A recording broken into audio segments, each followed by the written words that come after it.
como anunciábamos al inicio de Tribuna, ya estamos para hablar aquí sobre lo que tiene que ver con los diferentes tipos de acoso, de discriminación, de maltrato. Gloria, estos días en una charla en la Secretaría de la Niñez que me tocó hablar con diferentes tipos, diferentes direcciones, hablamos de que hay algo que hoy tiene un nombre que tocamos la semana pasada, te iba a decir la clase anterior, la semana pasada aquí en Tribuna, que es el bullying.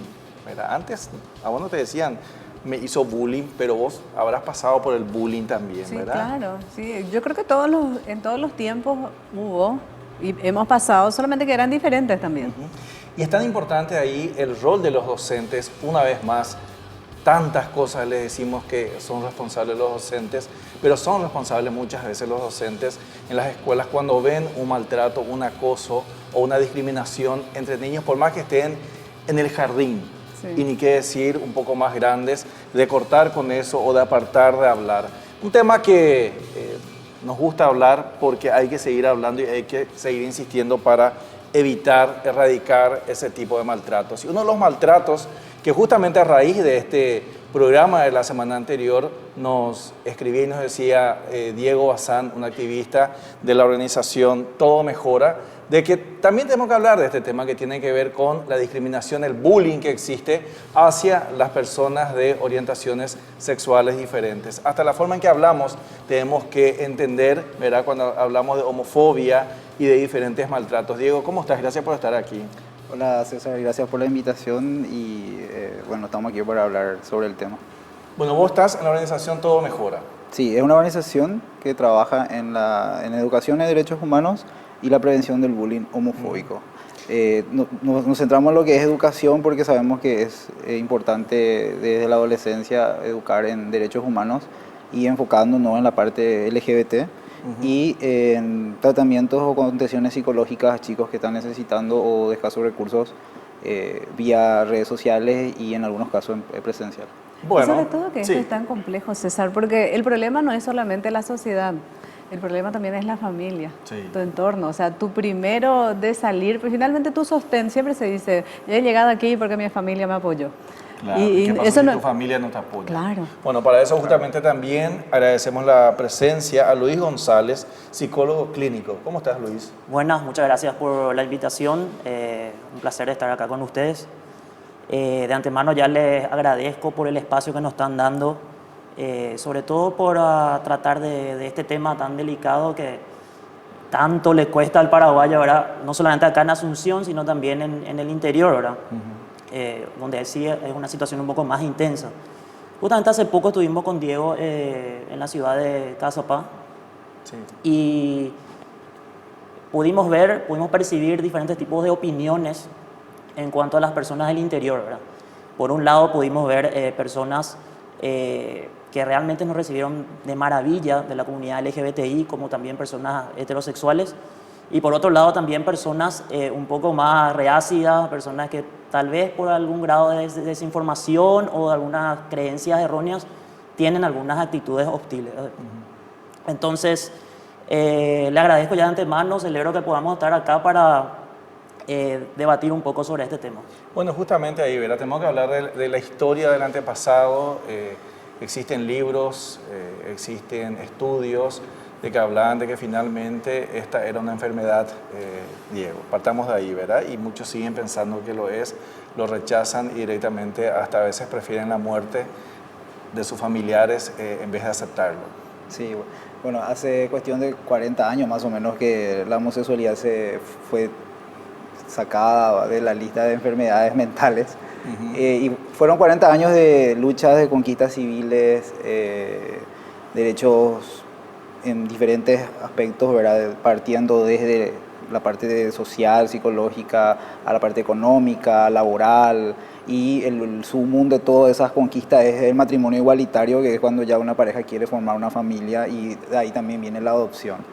Aquí en Paraguay, obviamente, por homofobia no se puede ni siquiera llegar a hablar de una ley contra toda forma de discriminación, por ejemplo. Por dos simples razones, ¿verdad? Porque la ley en la ley está, o como parte de las personas protegidas de esa ley, es las personas con una orientación sexual diferente y la identidad de género, que afecta especialmente a la población trans, ¿verdad? Transgénero. Y no se aprueba. Y eso es por culpa de la homofobia misma que existe, ¿verdad? Y en el Congreso, tanto las cámaras del Senado, diputados, son el reflejo de esta sociedad, ¿verdad? Y estamos en 2017 y no tenemos esa ley.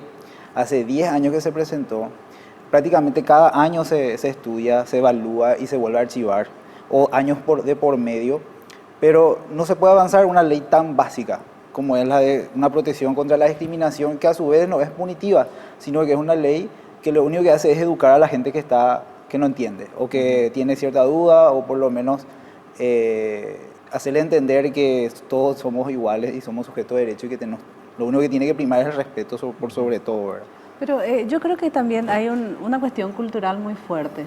O sea, que también, o sea, ustedes que están en esto tienen que ayudar para que se comprenda, porque estamos hablando de una cuestión cultural, estamos hablando de una cuestión religiosa, y entonces eso para nosotros está muy arraigado, es como nuestro hasta subconsciente, entonces uno se encuentra con eso, y que no está mal tampoco, pero hay que hacer procesos para que los otros comprendan, ¿no?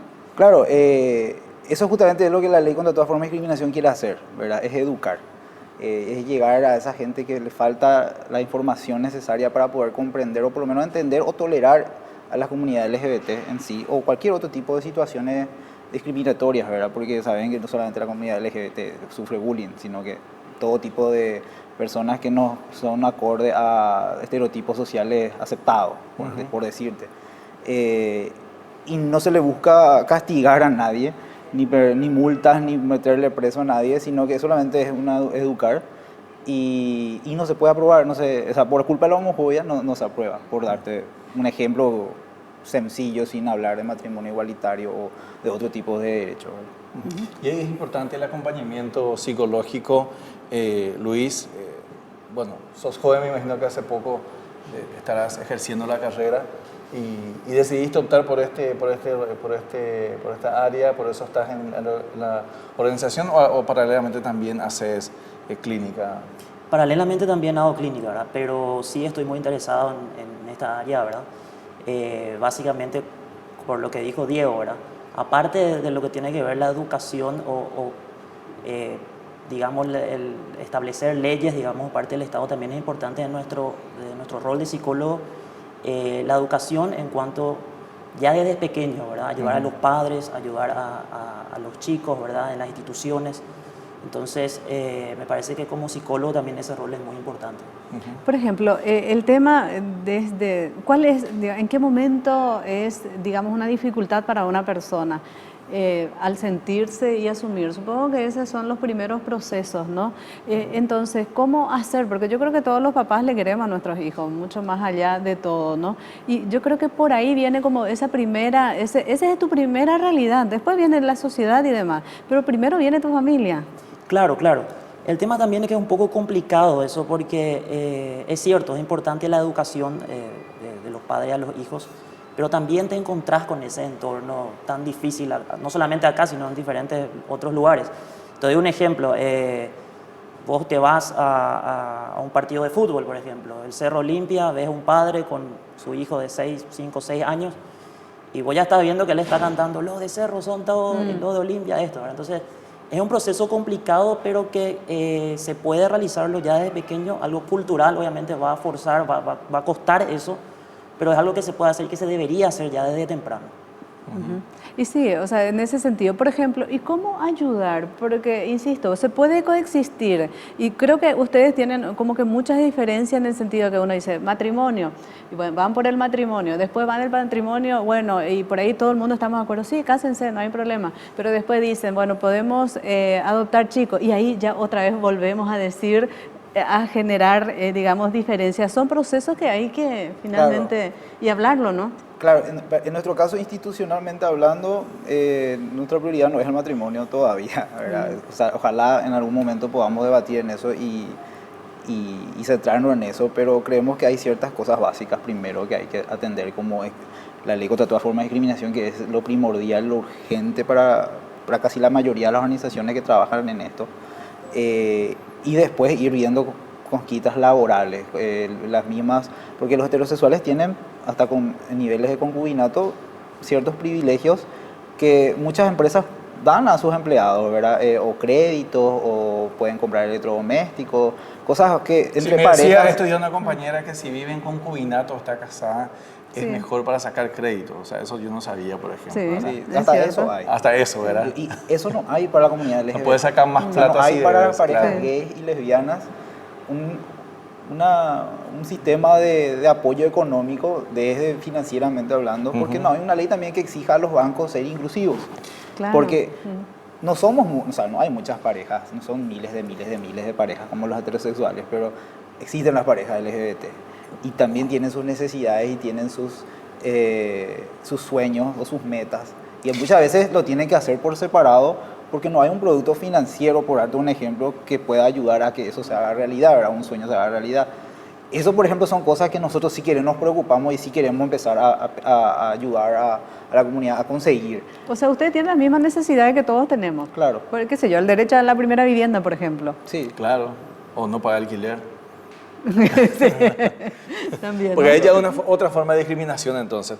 Bueno, estamos hablando entonces sobre este tema. Hay un objetivo en esta campaña, hay una fecha importante que celebran el 17 de mayo. Así es, el 17 de mayo es el Día Internacional contra la Homofobia. En todo el mundo se hacen actividades alegóricas a esa fecha. ¿El desfile? No, No, ese es ese otro. es otro. Alegóricas para la visibilidad de la comunidad LGBT, ¿verdad? Hay organizaciones que hacen diferentes actividades, ¿verdad? En nuestro caso, nosotros el 20 de mayo tenemos una feria de organizaciones que son más o menos 10 organizaciones que trabajan en este tema. Vamos a estar todos juntos compartiendo en la Plaza Juan Oleari, en el centro, y donde la gente puede ir a consultar, a preguntar, a asociarse, a cualquier duda que tengan. Ahí vamos a estar todos, como una forma de apoyarnos entre todos, porque somos organizaciones muy pequeñas y solamente todos juntas nos apoyamos, ¿verdad?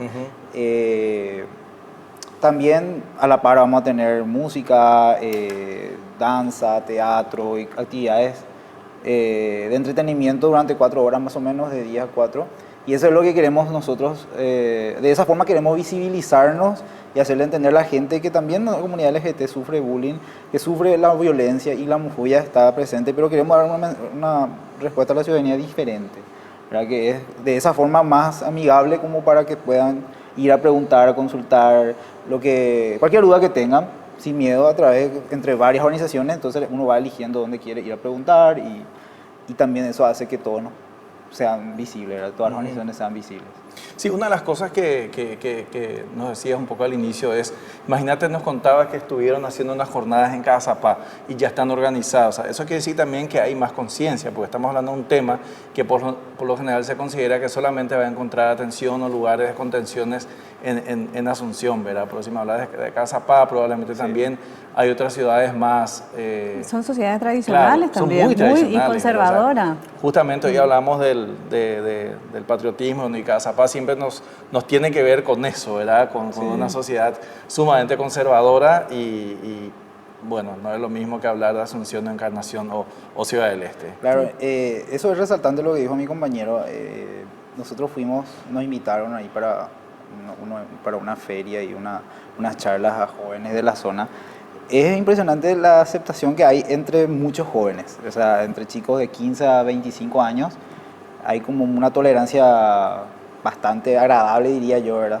Pero así también, esos mismos jóvenes, hay grupos o pequeños grupos, que teníamos un cartel nosotros que decía tu voz contra la homofobia y transfobia, que es nuestro lema, y la gente miraba la parte de homofobia y ya decía, no me gusta esa palabra, y claro, se va, ¿verdad? No nos preguntaban nada, nos ignoraban.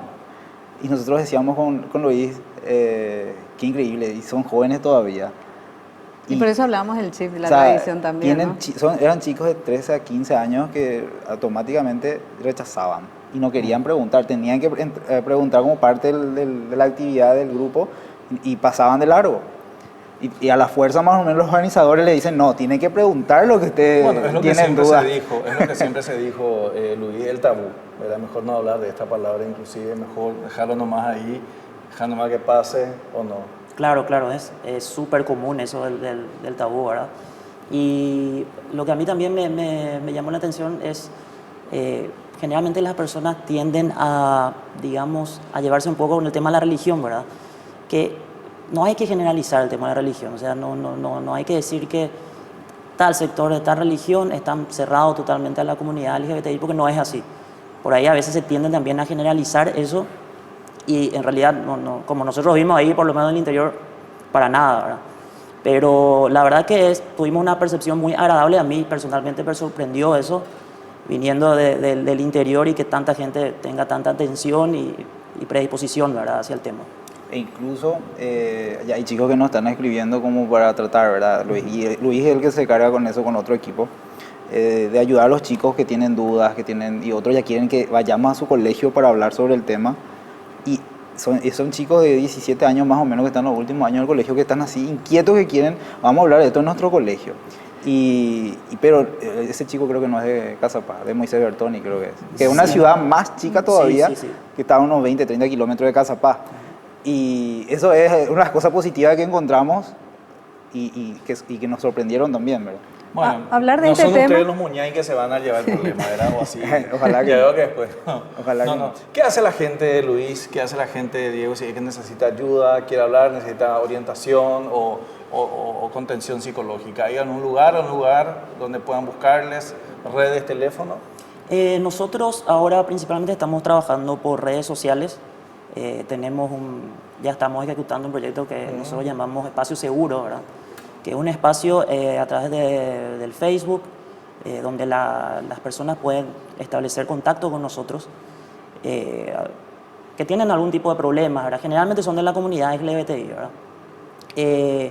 Quiero aclarar que no es una asistencia psicológica eso, porque obviamente no se puede realizar eso vía redes sociales, pero sí tenemos un espacio de contención, de atención, y si es necesario, sí, podemos derivar a asistencia psicológica, digamos, le damos contactos.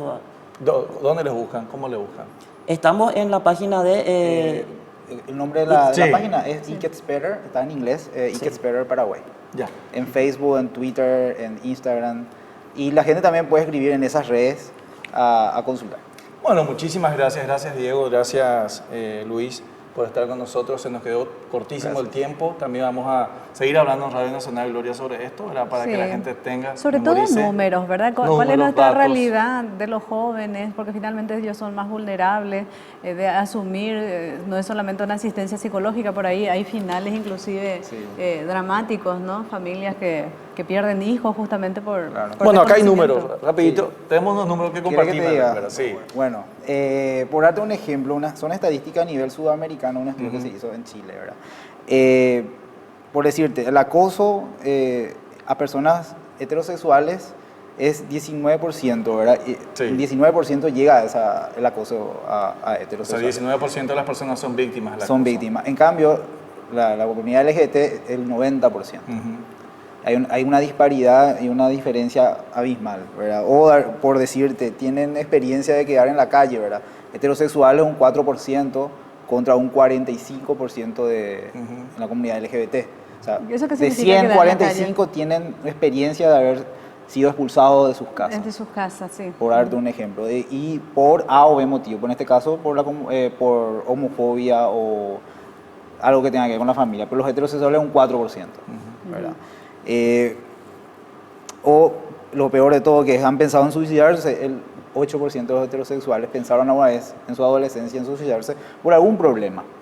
En cambio, eso sube en la comunidad LGBT a 33%. O sea, es mucho más amplio. Mucho más alto. O sea, la comunidad LGBT es más vulnerable en pensar en suicidarse por culpa de la homofobia y la discriminación que hay, ¿verdad? Bueno, entonces la solución, lo que está viendo es no más discriminación. Se habla de esto y fundamentalmente aquí el apoyo psicológico que nos está hablando Luis. Tema para seguir hablando, siempre nos queda corto el tiempo, Gloria. No, totalmente. Y sobre todo hablar, yo creo que quede claro, hablar de este tema con los hijos también, eso no lo hace de que el hijo va a tener una tendencia o no pasa por ahí. Pero sí, uno puede coexistir sin ningún problema y tampoco porque tenga amigos, porque nuestros hijos tengan amigos con estas características, el hijo se va a convertir, no pasa por ahí, ¿no? Pero eso no tabúes. Eso es lo que se cree, ¿verdad? Sí. Lo único que van a hacer o van a lograr que sus hijos sean más tolerantes. Así solo mismo. Eso, o sea, que acepten la diferencia, la realidad, que es lo que está pasando, ¿verdad? Que hay gente que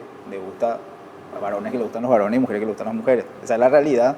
Y es aceptar nomás y dejar que la vida siga y vivamos todos felices y contentos, ¿verdad? Bueno, Sí. Diego, muchas gracias por estar aquí. Gracias, Luis, Pablo. muchas gracias. Hablamos de un tema, como decíamos Gloria, un tema que hay que hablar, que hay que debatir justamente, ¿verdad? Para No tener miedo evitar, de hablar. así mismo, no tener miedo de hablar para evitar la discriminación. Muchísimas gracias por acompañarnos. Nos reencontramos la próxima semana.